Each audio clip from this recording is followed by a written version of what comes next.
Gentlemen,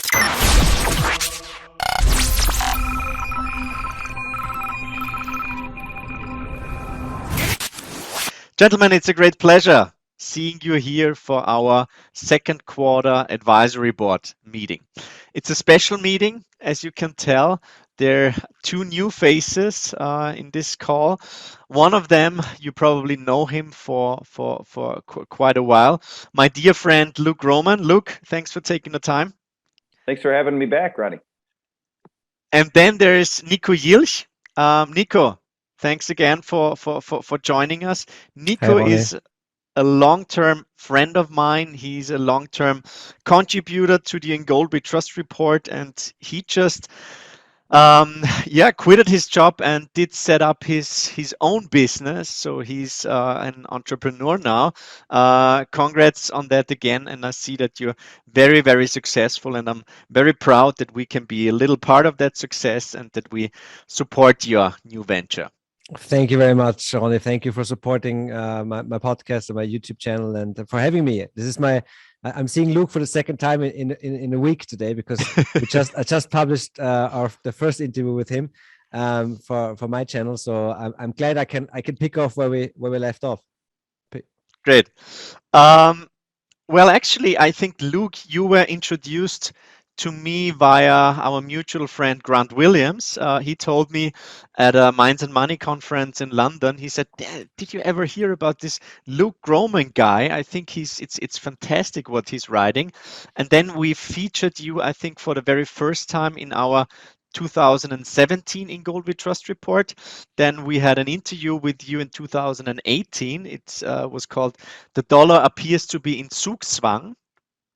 And then in 2020, we did another great interview, which was called "A Deep Dive into the Geopolitics of Oil, Gold, and Money." So this is the third interview. We truly look forward to it. There's so many topics to talk about. And I would like to start with a tweet and or basically with something that you wrote recently in your tree rings. You wrote, "We want to be very clear. The current setup may be the scariest setup we have seen in our 27-year career. For traders that manage a book on a monthly basis, we would be in max defensive position. Cash and short-term US Treasuries and maybe gold until the Fed is forced to come to the rescue." I tweeted out this morning that I'm actually bearish, very bearish. Actually, I did lots of research over the weekend, and I'm astounded how hawkish the Federal Reserve became quite recently. Now, the big question probably for all of us is, at what point will the markets start panicking? And I think they're starting at the moment.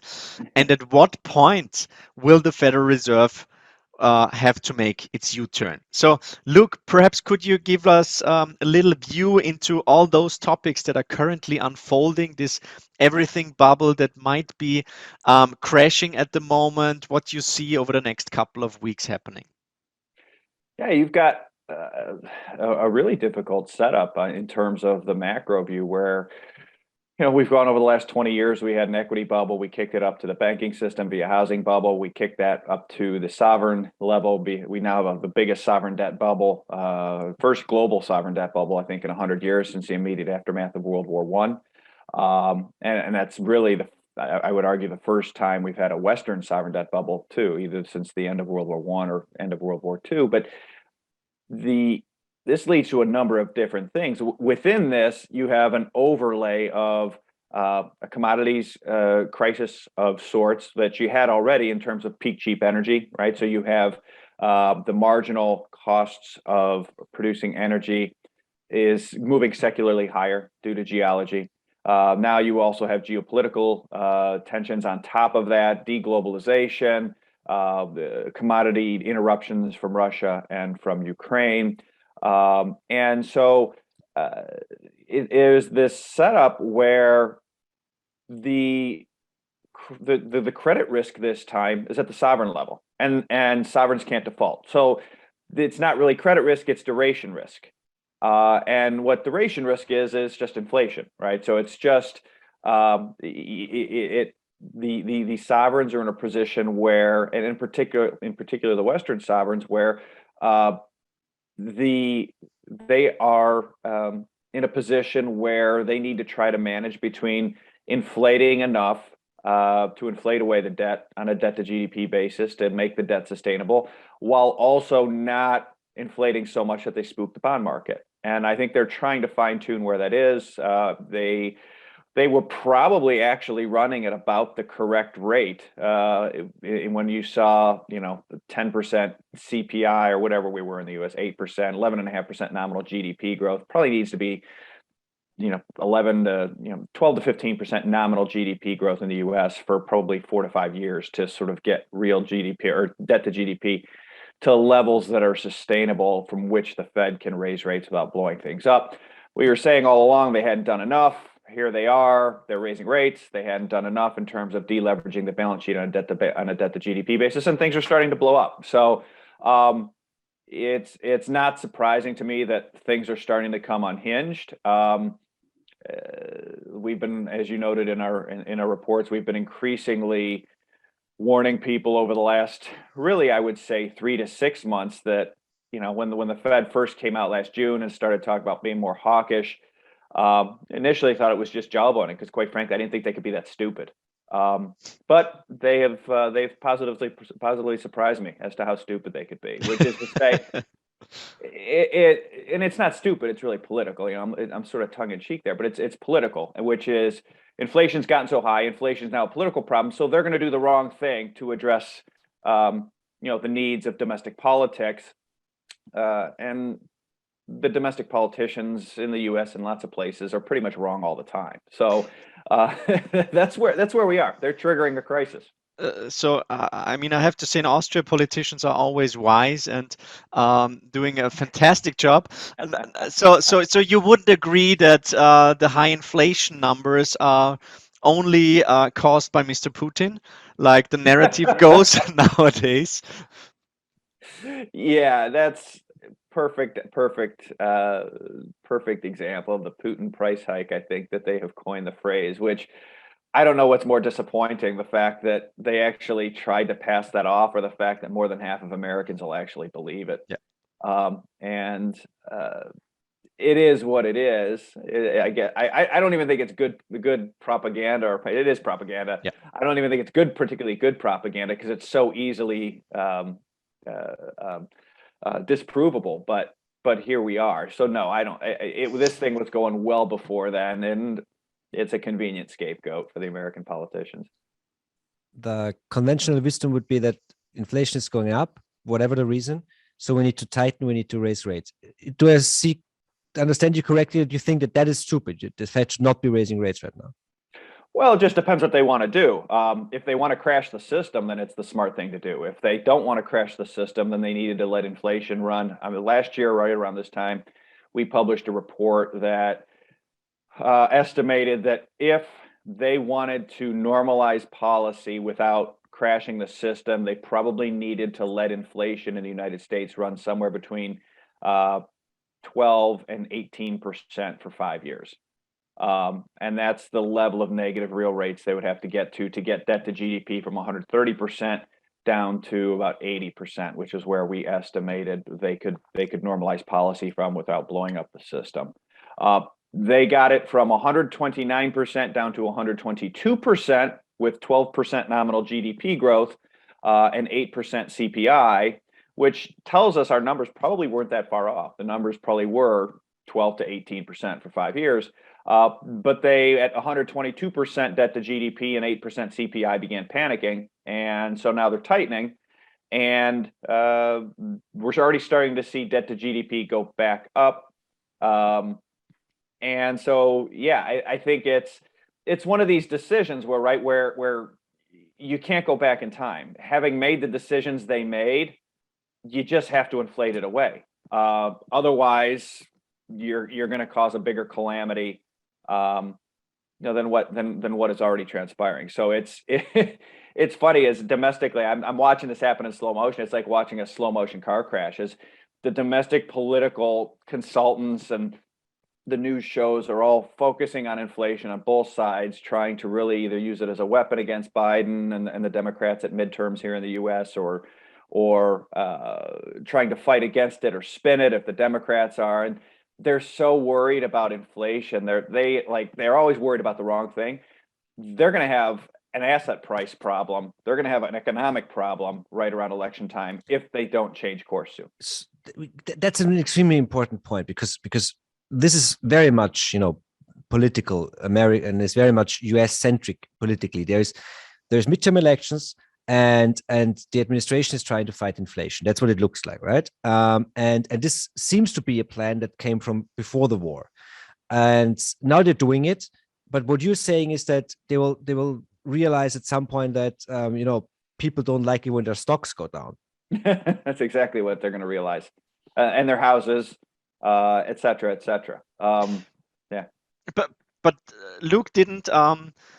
I think it was Bill Dudley on Bloomberg write about this reverse wealth effect, which I thought, well, Dudley, he's not a nobody. I mean, he's very influential, and he probably talked to his former Federal Reserve buddies before publishing that piece.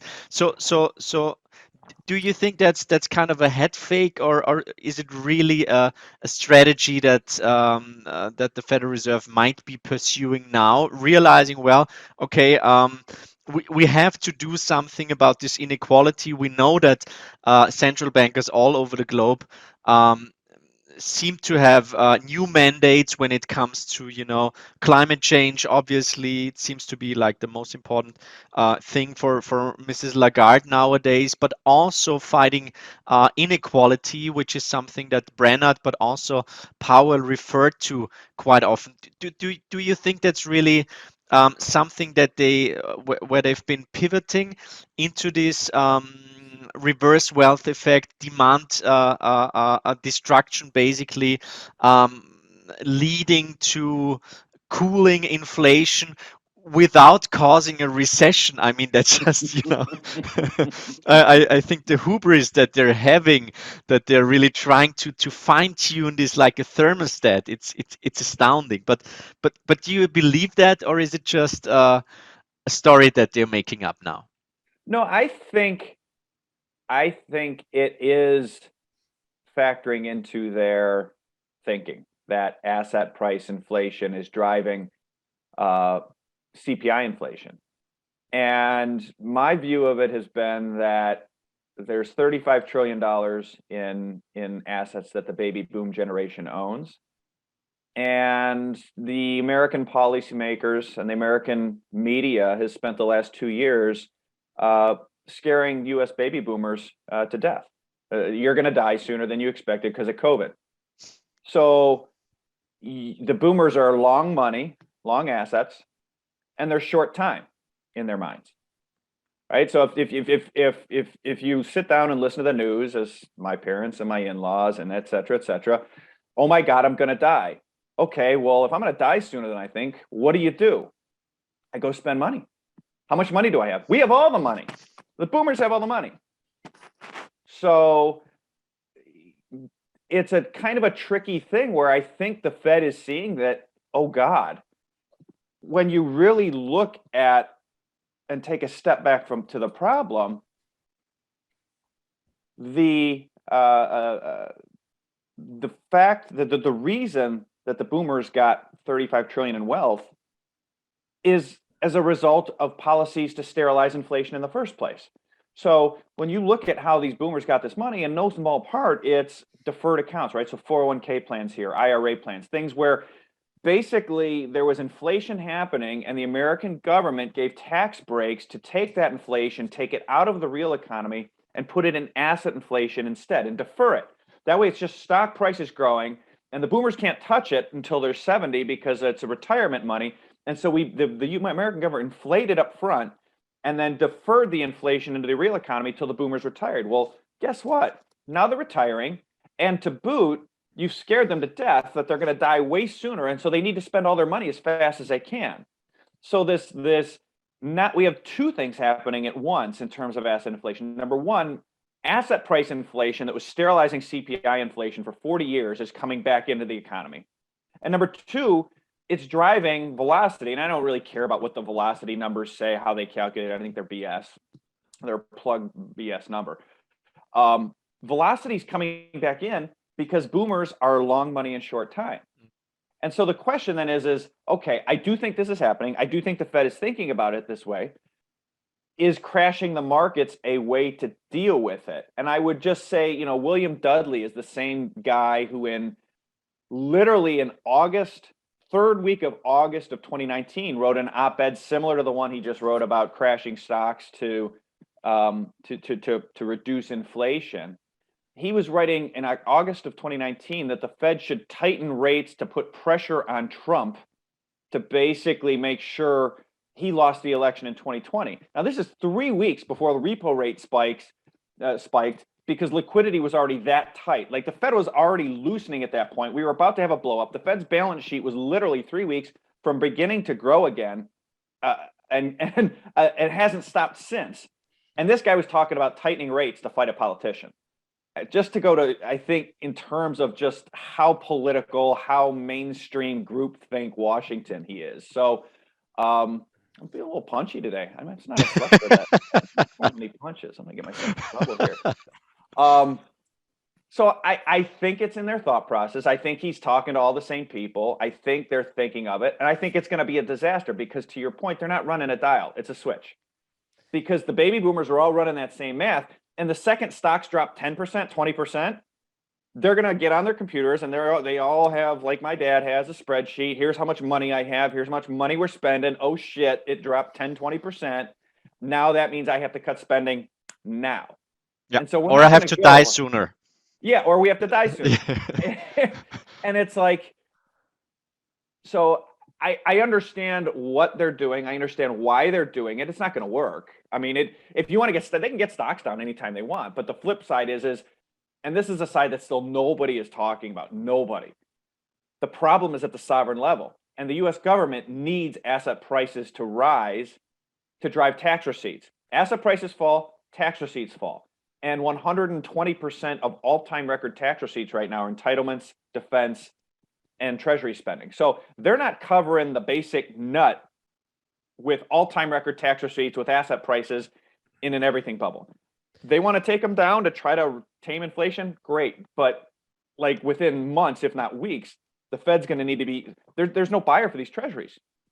You can shift some from out of stocks into treasuries, but as you do that, you're also going to be increasing treasury issuance because your receipts are going to be falling with asset prices. So there's this dynamic that nobody's talking about of the importance of asset price inflation to driving treasury receipts, primarily through the consumption link, which is 2/3 of GDP.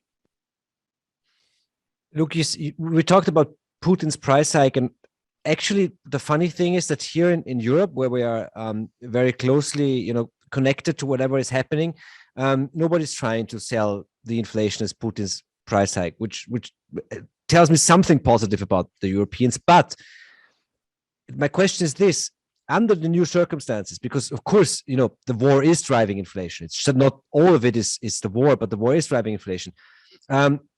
Will it even be possible to get inflation down with wage hikes like they are in play now? I think yes, but I question what the collateral damage will be, right? If you want to send unemployment in Europe high enough, you can get inflation down, right? Send unemployment to 10%, 15%, 20%. You can get inflation down. I mean, but if there's shortage of food, right? Like those types of inflation levels are going to have side effects, political side effects, right? Maybe, I didn't see the outcome of the election last night in France, so maybe that's sort of been put on the back burner for a time. My sense is Macron won. I think I saw headlines this morning, something about he won. But, he won. Yeah. But you take unemployment to 10% in Europe to fight inflation, and Le Pen's are going to pop up all over Europe.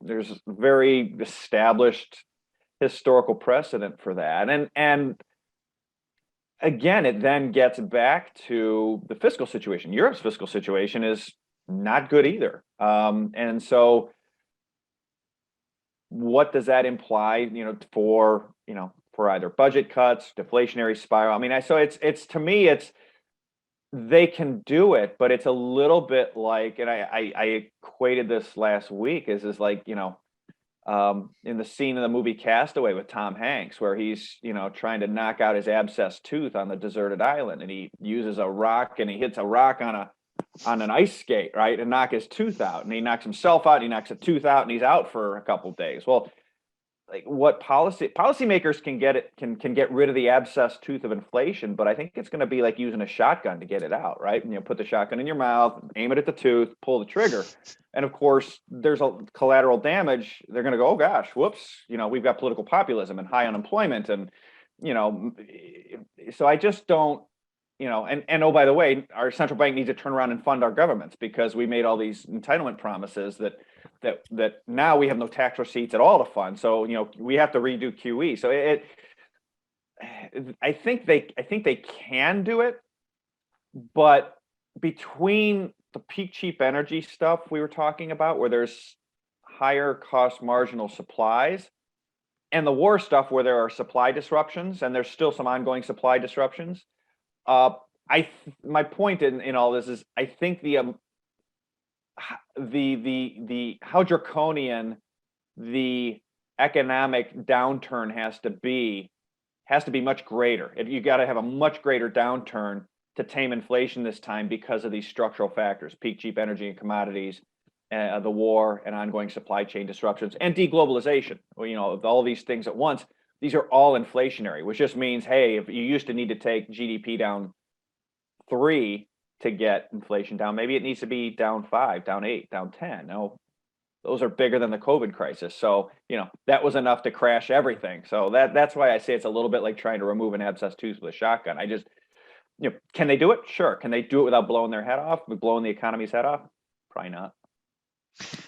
I agree. I mean, I'm not familiar of too many soft landings that actually really worked out well in practice. But look, there are so many topics to talk about. I would also love to talk about Japan later on. But let's come to your I would say to your main point of expertise, which is the de-dollarization. And as I've said before, you are the superstar when it comes to this topic. And a couple of years ago, I think it was something for kind of macro nerds in the gold community and so on. But now it's really it's becoming mainstream, and it is something that also, conventional newspapers, TV stations, whatever, really start questioning and start discussing. So I'm really glad that that we are in contact for so long, and I'm very happy and proud that you became such a rock star in in this environment. But I think you talked with Nico recently about the emergence of the Bretton Woods system, the petrodollar. So more about the historic reasons for the mess that we are currently in. But let's now jump into the topic that is more current, the Russia-Ukraine war, and how it's going to impact our system, our monetary system. Sultan Poza, he wrote about Bretton Woods 3. We know that over the last couple of weeks there was so much going on that it's really it's exciting, but it's also exhausting for us to follow everything that is going on. So from your point of view, what were really the most interesting and perhaps also the most under-researched topics that you were seeing over the last couple of weeks?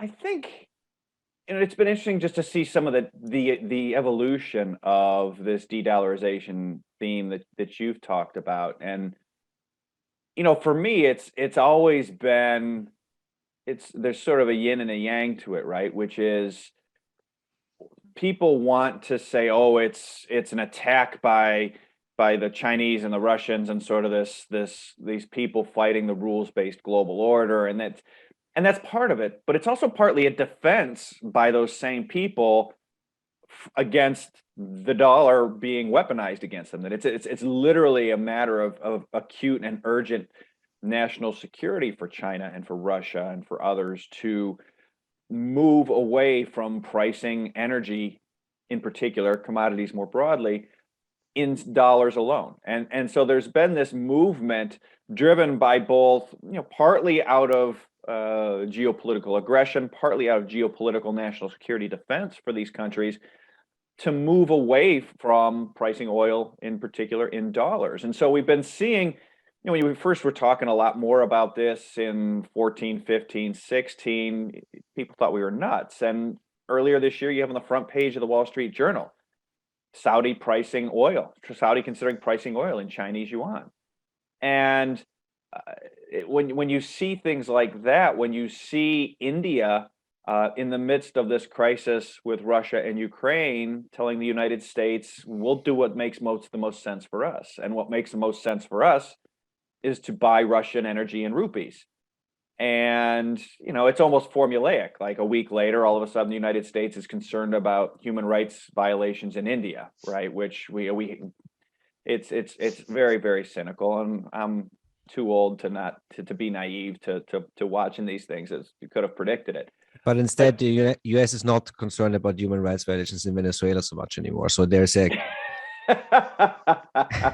right. It was like, hey, they're a much better country now all of a sudden, right?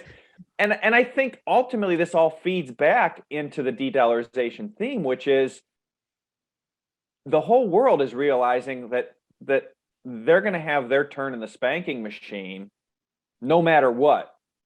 And the spanking machine is the dollar system and the American politicians running it.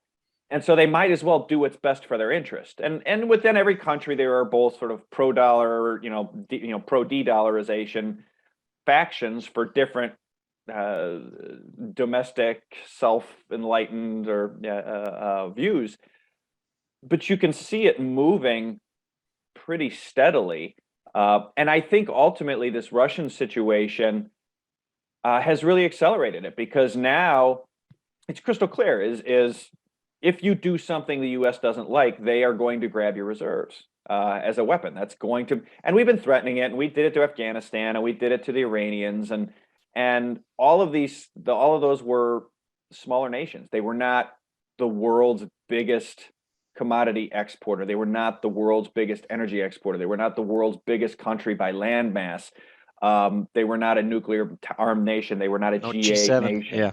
Yeah. So it's an entirely different animal. And like I've said before, everybody in our eyes has been a bad actor over the years. And that's not because America is bad or good. It just is how international geopolitics go.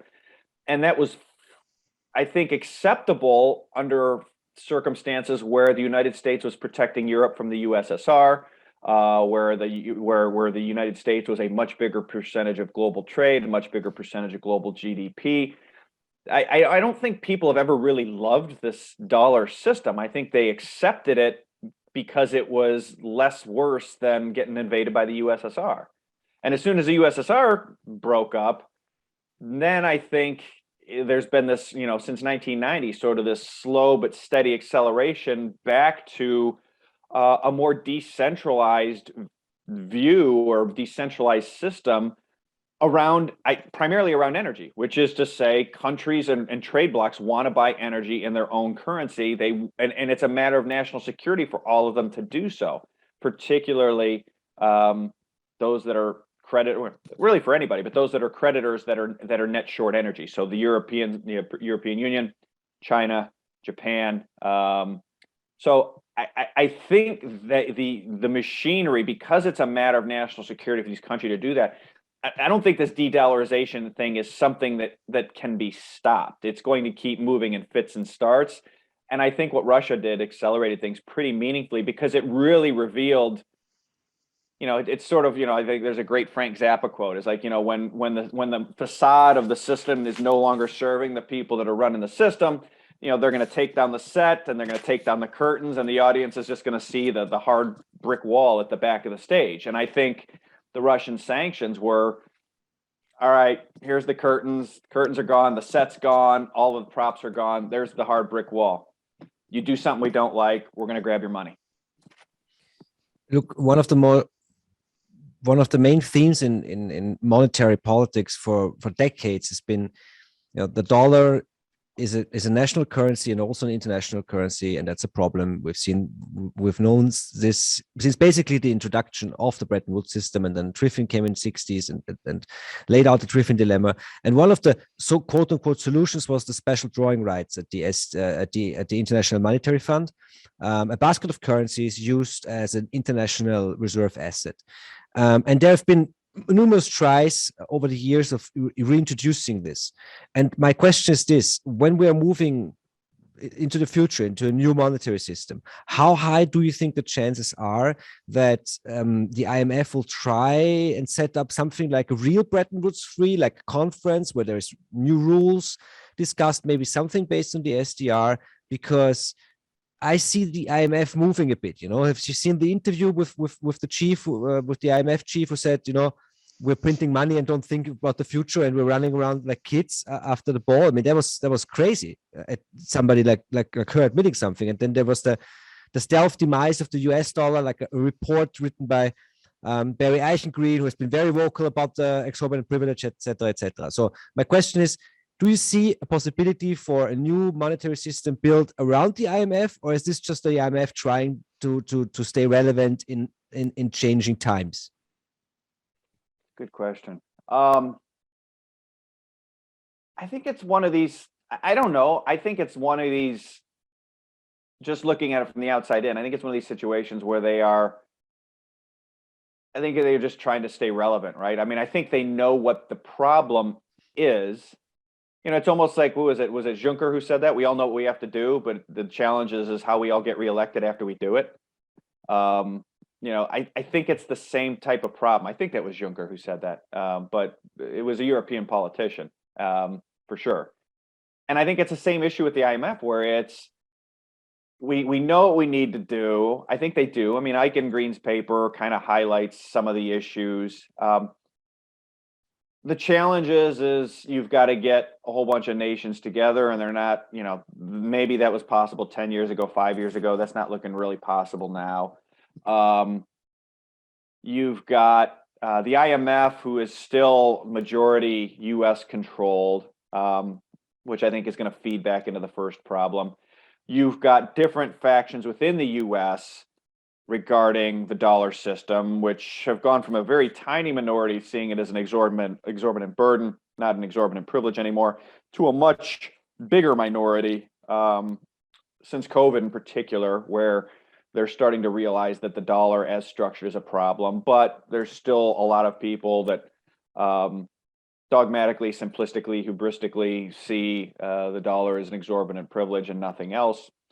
And then you've got different political factions on other sides too, right? So there are sort of the mercantile factions in Europe and China and Japan who probably don't want anything to change with the dollar system, and others that would like to see it change. So when you sort of say, okay, at the IMF, you've got to get a bunch of people who are not going to get together, and then you have the U.S. controlling a big part of the IMF, and you've got to get them to agree, and they're not going to agree, and then you get the different factions in each of the minority, non-controlling voting shares of the IMF to agree. I just don't think they're ever going to make any progress, and so it's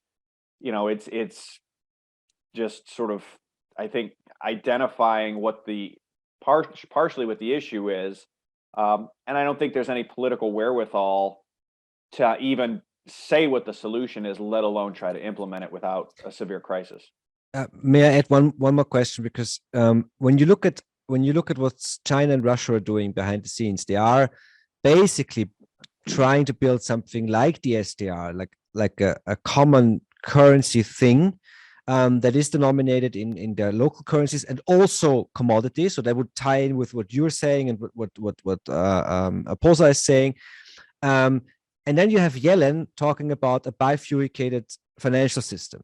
And and my question is this: is it possible that we'll see two IMFs, an Eastern IMF and a Western IMF? And is it more is it easier for the US to just go with their version of half a special drawing rights global currency, but under their control within the IMF, and then having this and the Eastern one? Is that a possibility? Yeah, it is. I think it is. The challenge is we would have to get, then you have to get all the right people in your club, right? Because if you don't have enough energy in your club and you don't have enough manufacturing in your club, and the other club has more manufacturing and energy or is more efficient at it than you are, then your club's going to die over time. You're going to lose, right? So if the factory of the world in China is married with Russia, who is, all these metals and energy, et cetera, and a quorum of the Middle East participates in that, as the Middle East has to because China is their biggest customer, then the US is left with shale, which isn't ramping up, by the way. Oil prices up 40% off the lows in the crisis. 8 weeks, no increase in US shale production, no increase in US oil production. And European manufacturing. So basically you could say, all right, we're going to have, it's workable. You're going to have two competing systems, and competing systems are going to force the system to be kept more honest.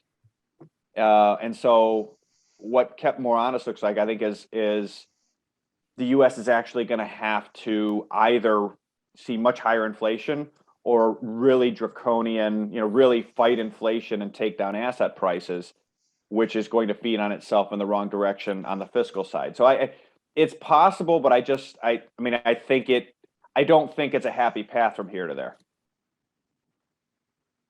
I agree, and I think it's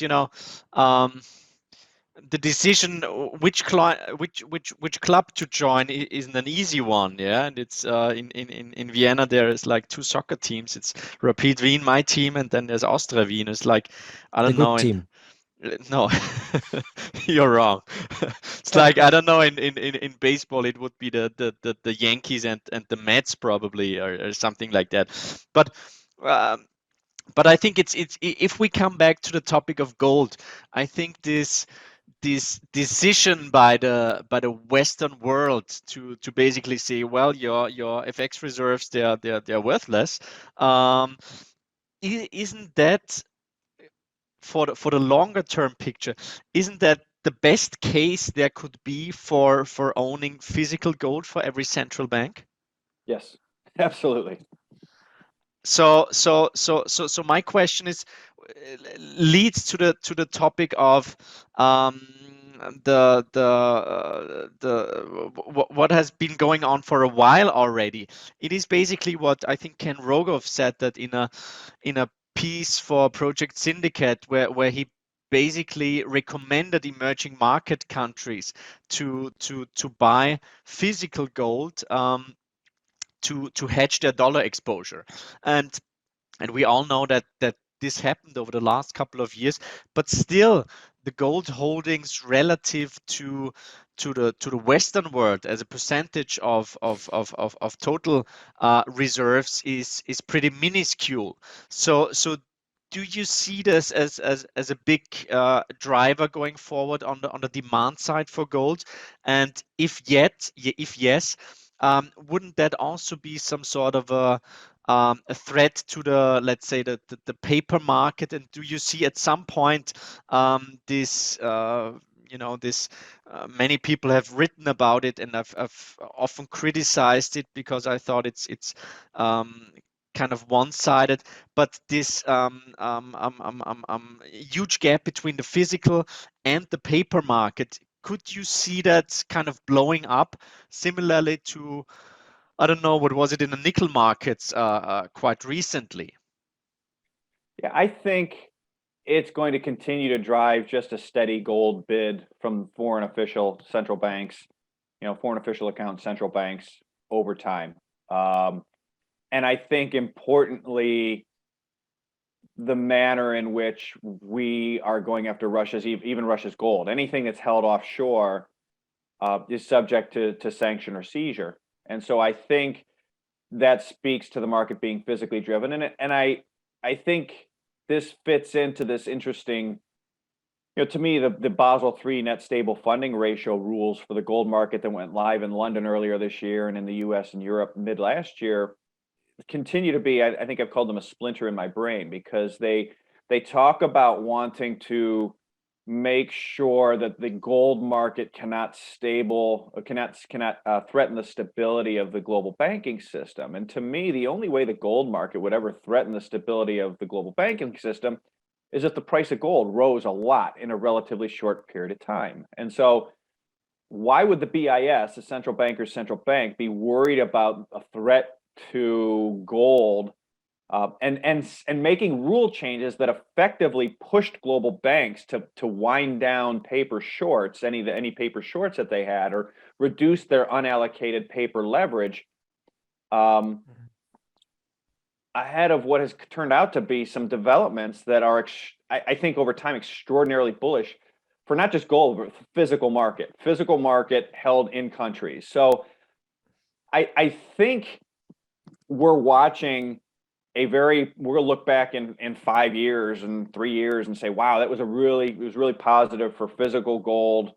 Now, does that blow up the paper market? I think at some point it does, but I think that's an entirely political construct. I think I don't think it's ever going to matter, and then we're going to wake up over a weekend and be like, well, it matters. And there's any number of geopolitical or market-driven reasons you could see that happen, right? I mean, you go back to, we were talking about the beginning with Putin's price hike, right? Where you said, we're calling it Putin's price hike in the US. And I said, I don't know what's worse, the fact that they're trying to pin it on it, or the fact that more than half of Americans are actually going to believe it. And of course, it's not Putin's price hike. The same thing as if we woke up one day and gold's $5,000 or $7,000 or $10,000 an ounce over a week or over a month or whatever they say, whatever they blame it on, most people are going to believe it if the set of circumstances sort of are there. But I think a certain set of political circumstances has to be in place before that happens. So I think we're moving in the right direction in terms of the gold market being more physically driven. I think what has happened in regards to these sanctions is likely to be a positive catalyst for that. But when will it really matter? It's hard to know. Look, a topic that I wanted to talk about because it's the leitmotif of this year's In Gold We Trust report, is the topic of stagflation. And we know that for mainstream economists, that is a concept that is basically impossible. But we saw it in the 1970s, obviously. So the leitmotif of this year's report will be Stagflation 2.0. Now, when it comes to asset allocation, obviously there's not too much to compare besides the 1970s, and we know that gold did a pretty good job to hedge against stagflation in the 70s. We know that energy and materials in general worked pretty well. But from your point of view, what are the main differences between the 1970s and the current setup? I think the main difference is by far and away the most important difference, which is the global sovereign debt bubble, and in particular the Western sovereign debt bubble. So, U.S. as U.S. as global reserve currency, so we're the center of the system.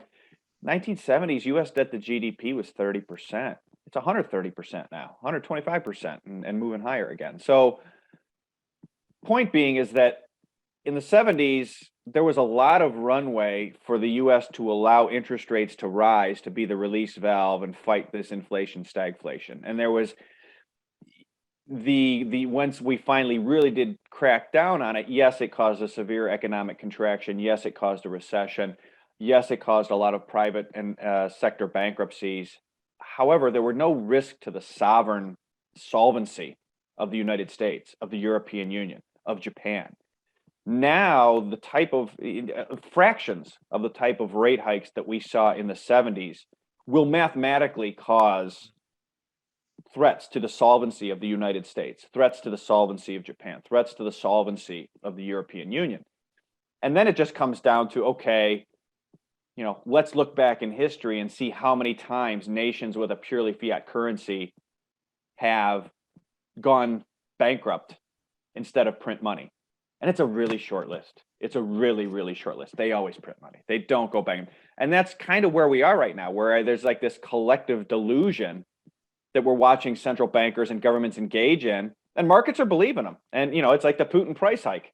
The markets actually believe that governments are going to let themselves go bankrupt. It's crazy. There's no chance.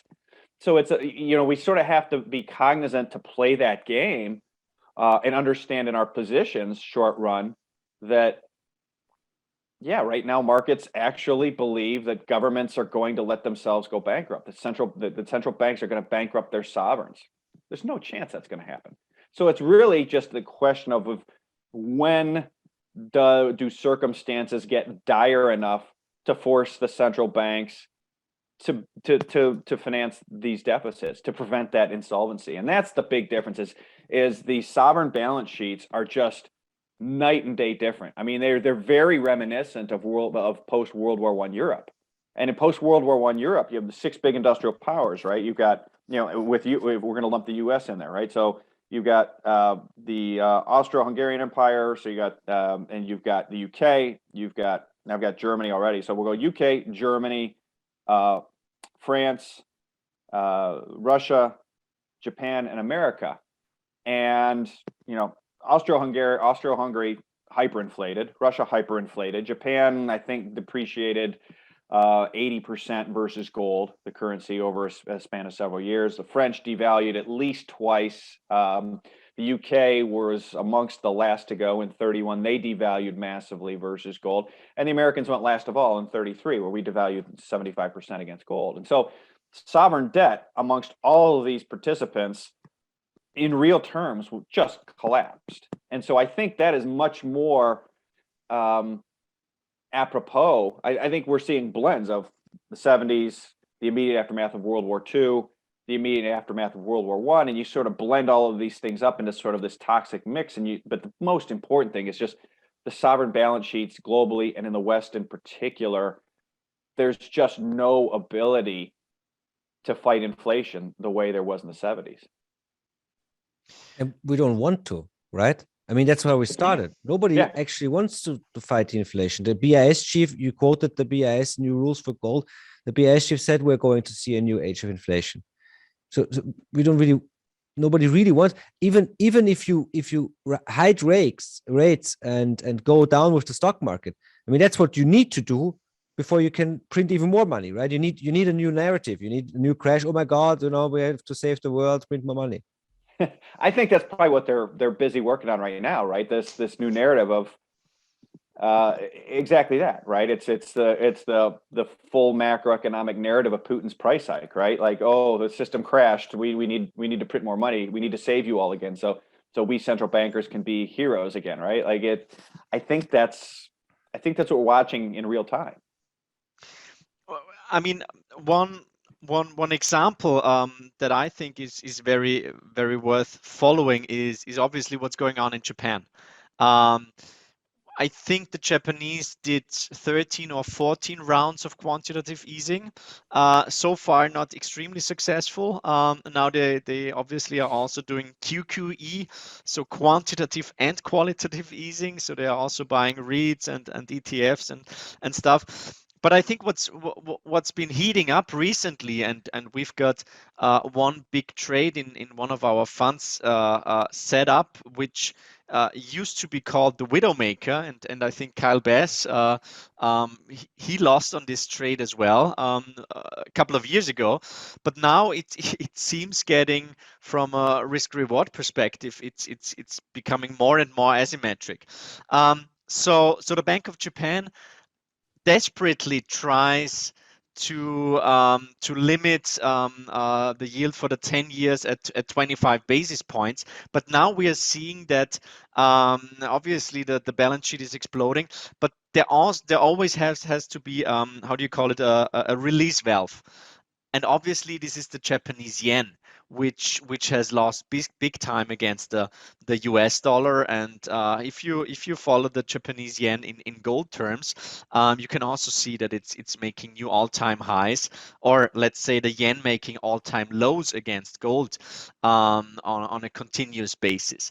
Now, Luke, do you think, and I have to admit I was wrong on that, because I always kind of sense that 2% for the 10 years would be the level where the Federal Reserve would get really nervous and start talking about yield curve control. Do you think going forward this will be a measure that will be taken by the Federal Reserve? Will they at some point also start buying equities? I don't know. Probably not Bitcoin, not yet. But what's the next tools that the Federal Reserve still has in its toolbox? So if you go back to Bernanke's famous deflation speech in 2002, he runs through a series of options that the Fed could deploy to fight deflation. And it ended up being a really good playbook from 2008 on. They've done a lot of what he discussed in that speech. One thing they never did that I'm aware of, or at least not in any size, is that the Fed can, per their mandate, buy the sovereign credit of other nations. And so to me, I think a very likely step, if we continue to see a disorderly decline in the yen, for the reasons you just discussed, is I think you could see either the Fed or the United States Exchange Stabilization Fund, or ESF, which is, I believe, under Treasury and can do whatever it wants to maintain orderly markets. I think you could see them buy JGBs for the BOJ.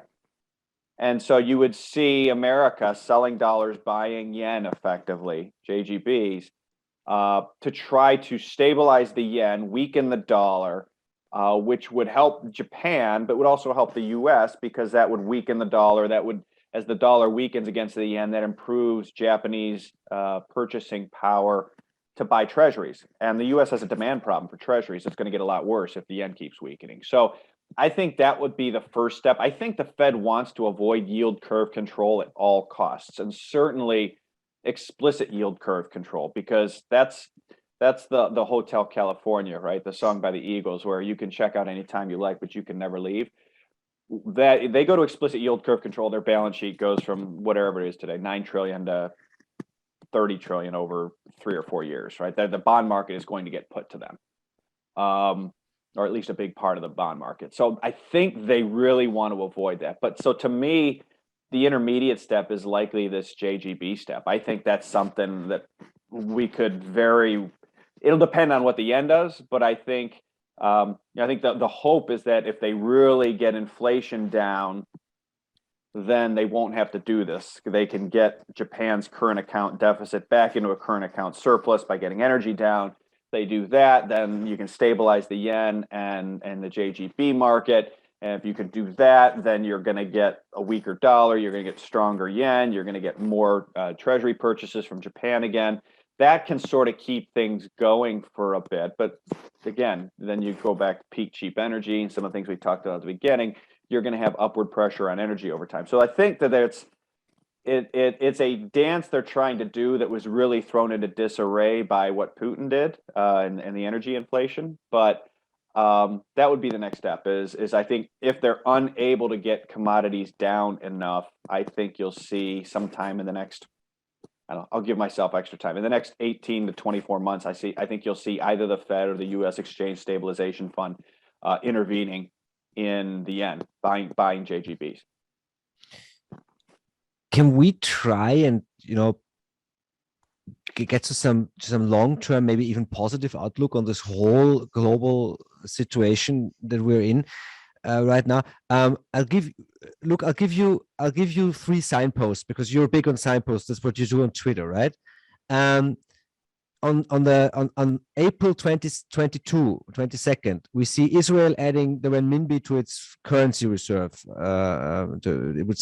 Somebody in Israel just decided now it's time to buy some yuan. In the middle of April, we've seen Kuwait and Saudi Arabia invite Iran to talk about a gas field that they all three of them claim, and exploiting it together. I've only seen like the headline where it's the Saudi Arabia invites Iran to do anything. That's something that I will read. And also, and I'm kind of time stamping this recording a little bit, but it seems that Elon Musk has actually just bought Twitter. So can you just tell me what's going on in a long-term perspective globally? And I don't want to talk about Twitter. That was just I just threw it in there because maybe you didn't know yet. Where are we going with this system? I mean, what are you expecting to see over the next 10 years? And especially, where is Europe going to stand? I think the Middle East desperately wants stability, and in particular, the Saudis. They want $90 oil and stability, I think, is what they're after. And they've seen nothing but instability for the last 20 years, 25 years in the Middle East. To the second headline, I think the Chinese desperately need stability in the Middle East. The U.S., I think if we looked at things from an enlightened point of view, we should be rooting for stability in the Middle East. I think there are interests in the United States that take a cynical view and say we're mostly good on food, water, and energy. And if we foster instability in the Middle East, we can tip over places in the Middle East that we don't like. We can tip over China. We can tip over Europe and force Europe into our arms. And I think that's some of what we're seeing. I mean, if I was playing a chessboard and you said, Luke, you make the U.S. win at all costs, that's what I would do. And I think there are elements that we're seeing that in real time. And so it really comes down to say what's a happy version of the outcome is you get, I think you get some sort of détente between, I don't think a split, but a détente between, I guess, Eurasia, and non-Eurasia has no choice but to go along out of commercial interests, and the world sort of prospers altogether. Now there's some weight and wealth, relative influence shifts that would take place, but I think ultimately that's how it's going to go. Basically, you have Russia as a connector between China and Europe. I think Europe is right now, the Fed is trying to ride two horses with one ass in regards to inflation, right? We need to convince the bond market we're not going to inflate away the debt while we're doing that. And I think Europe is trying to ride two horses with one ass as it relates to the geopolitics, which is we're going to try to keep the Americans happy and thinking we're with them when our economic future is really to our east, not our west. And I think we're watching that happen in real time as well. I think the Russians just want to be left alone and sell gas and oil for a currency that's not going to go to zero in real terms, right? For treasuries and FX reserves that are not going to go to zero against their oil, which is to say gold, or maybe Bitcoin, but gold certainly, and then prosper from the associated development of Eurasia, right? I mean, you saw not Glaziev, but the head of Rosneft. Why is his name escaping my brain at the moment? But he said that Eurasian, the growth of Eurasia, the connection of Eurasia is something that is organic and unstoppable. And he said this in 2017 or 2018, right? That's the guy running 5% of the world's oil supplies and a close friend of Putin. He's telling you what they want from an economic perspective. So I think the happy version is Eurasia sort of connects, and there's this huge boom of economic growth as you bring, east of Europe and west of China. The whole, the Belt and Road fills out, economic trade. You get a virtuous cycle. U.S. companies benefit from it as well, et cetera, and everybody kind of gets along. That's I think when I think about those three headlines, I get sort of a happy scenario. And the Russian Foreign Minister Lavrov he's still talking, even during the war. He's talking about Lisbon to Vladivostok, which when that landed in the European press, everybody thought he was crazy. He said what? He said he wants the Eurasian Union from Lisbon to Vladivostok. Oh, gosh, yep. and that has been an old meme in Europe. I've heard this in Moscow. I've heard this in Austria. It's the old idea of cooperation, long-term cooperation. If, to be honest, if you can see that the long-term benefits of that, theoretically, as long as you do not work for a think tank that has the word Atlantic in its title. But because there are some, but on the other hand, you have this war and you have this provocation by Putin, and you have the atrocities that he committed, and what was said and what was done, and Europe froze its currency reserves, right? So the Russians wanted to go the euro route. They even have used the euro in their dealings with China and India. But at the same time, Europe says you can't access your reserves. So how do we, if we want to, how do we ever get out of this situation of conflict? I don't know. My friend Louis Gabb, I think he said it a couple of weeks ago, is the Americans are prepared to fight the Russians down to the last European. And as tongue in cheek and brutal as it is, that's what we're watching in real time. It's like, I mean, it's almost like, because it's not like the Europeans froze American reserves when we invaded Iraq. You guys kind of protested this and that, but no one did a thing. And that's not to say I'm approving or necessarily even trying to equivocate what's happening in Russia and Ukraine with that, but I guess I sort of am. I'm not sure that it's that different. So how do we get out of it? I don't know. Like if I'm at a think tank with Atlantic in the name, to use which is a great, right? The thing I want to see Germany collapse economically. I want to see you guys run out of energy. I want you guys to turn to us. I want Russia to collapse economically. I want China to collapse economically. I want Asia to have to turn back toward the US. I want Taiwan to revolt from China. I want all these things. And this war checks a lot of those boxes. It's great, great. So the Europeans are actually going to commit economic suicide for me. That's going the Russians. That's putting pressure on the Russians. And all I got to do is keep repeating war crimes, war crimes, war crimes, war crimes, war crimes. And if I do that, I mean, and that's not to say war crimes haven't happened. I'm just saying that that's what I would do if I was trying to break apart the Eurasia. I would have war crimes on the TV, on the Western media 24/7. And that's what we're seeing. And it's working. It's breaking that apart. So I don't know where this goes from here. It's almost like we've thrown the ball back into the court of Europe and Russia and China. China with their shutdowns isn't doing themselves any favors. Now to the extent that reverberates into U.S. stagflation, maybe that's where we see this show up next, which is, oh gosh, U.S. supply chains keep breaking down, U.S. inflation keeps rising, but it's getting tricky. It's getting we're quickly getting to a point where there's not going to be a way to get back from.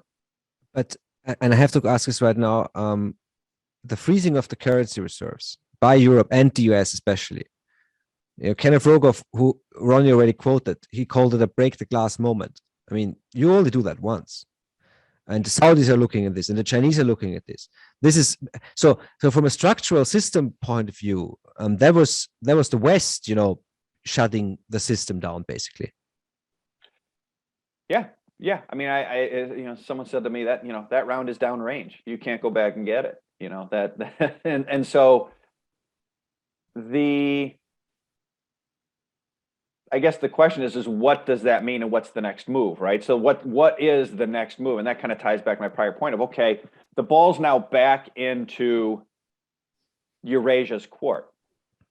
And so are we going to see Putin de-escalate? Are we going to see Eurasia broker a peace? Are we going to see China broker a peace? Are we going to see some sort of big sign where the three of them kind of get together and go, okay, this isn't in any of our interests.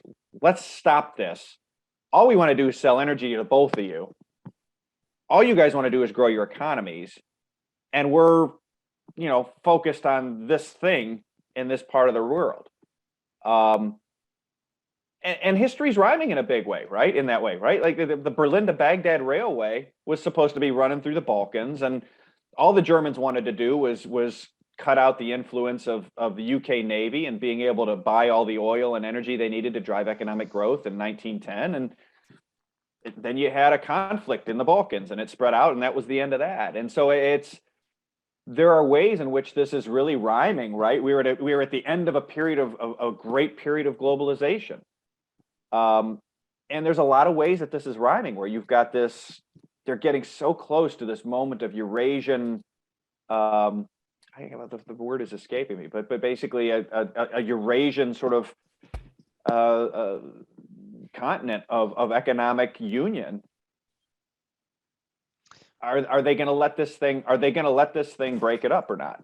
And I think you're going to see a lot of pressure on that fracture. There's a fracture now for the Atlantic side to push on, and they're pushing really hard. And to my eyes, it's working right now, which is really interesting to see. Well, Nico, I think if the shit hits the fan over here in Europe, we have to move to Cleveland. Perhaps Luke will offer his garage. Well, it surely is big enough.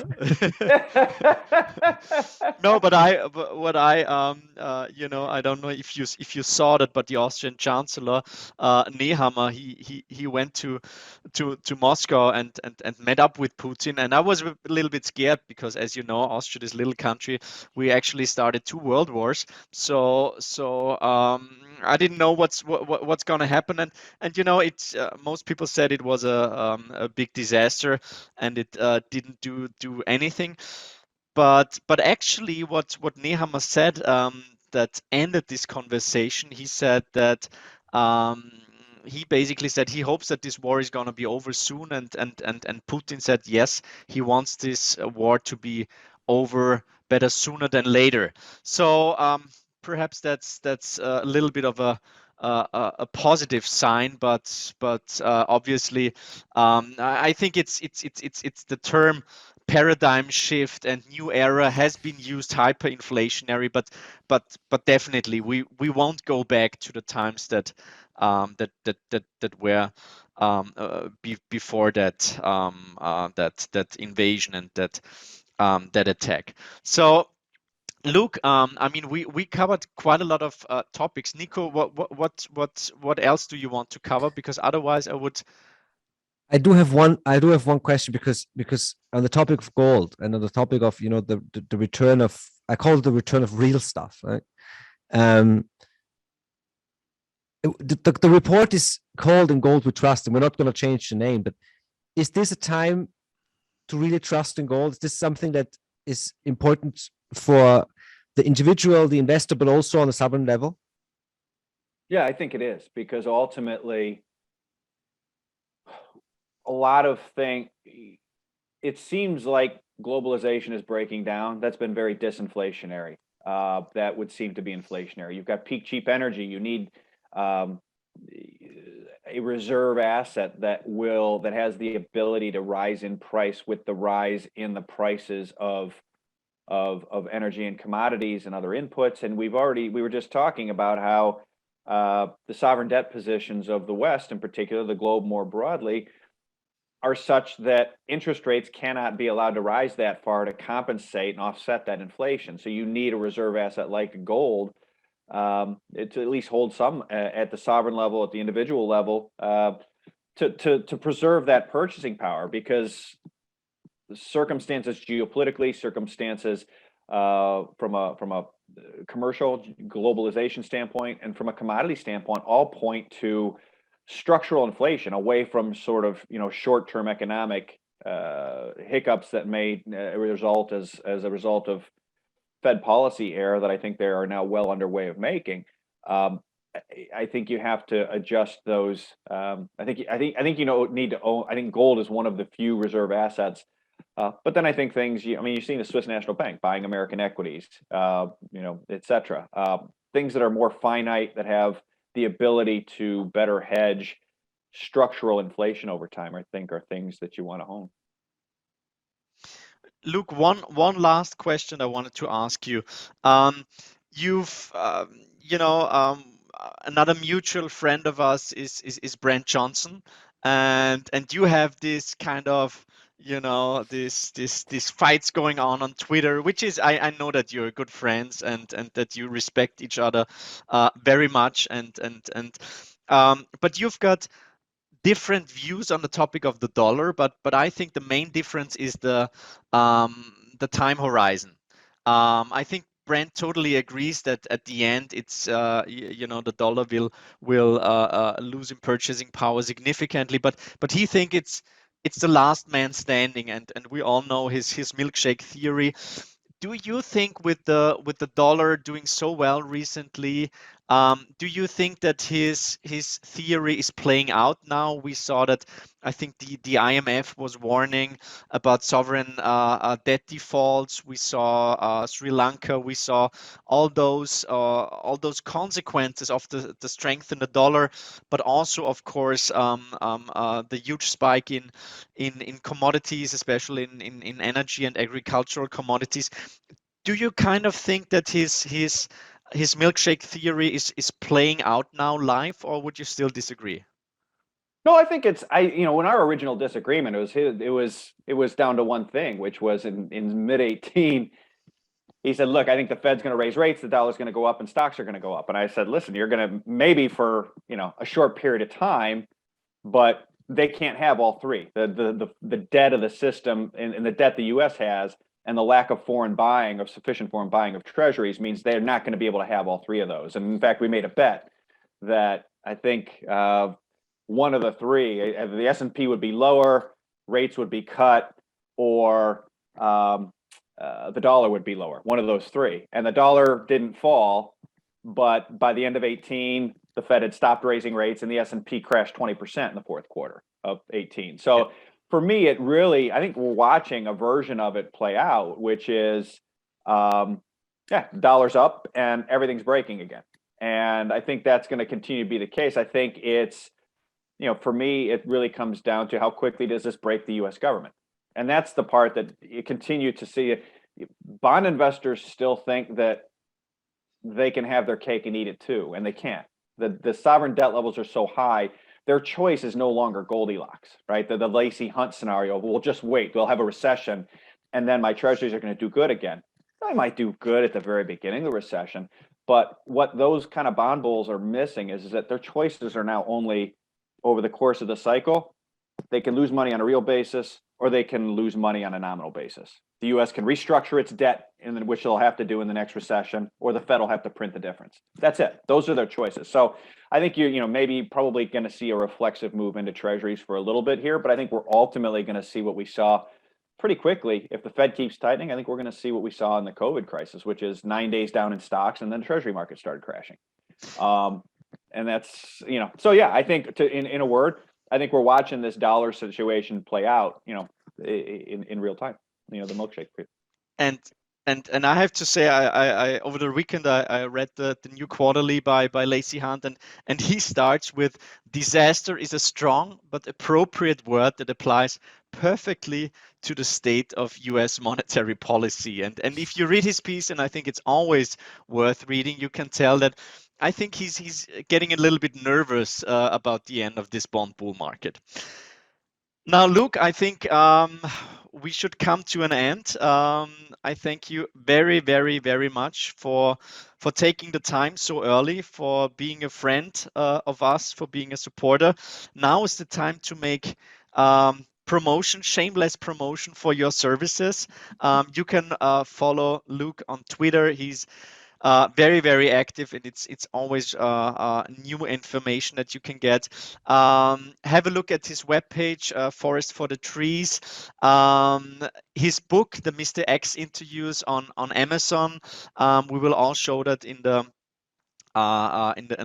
show notes. What else is there that you want to tell us? No, that's it. FFTT-LLC.com for information about our mass market and institutional products. And like you said, I'm on Twitter at Luke Gromen, LukeGromen. And yeah, that's really it. So thank you very much. Nico, anything to add? Thank you for having me. Luke, it was a pleasure, like always. Thank you so much. Thanks for having me on. It was great talking. Absolutely. Always enjoy it. Thank you for doing such a great job. Thank you very much, and be well, and see you soon, my friend. All right, that Thank sounds you, good. Luke. You too. Bye, Thank Luke. you, Nico. Bye bye. Take care.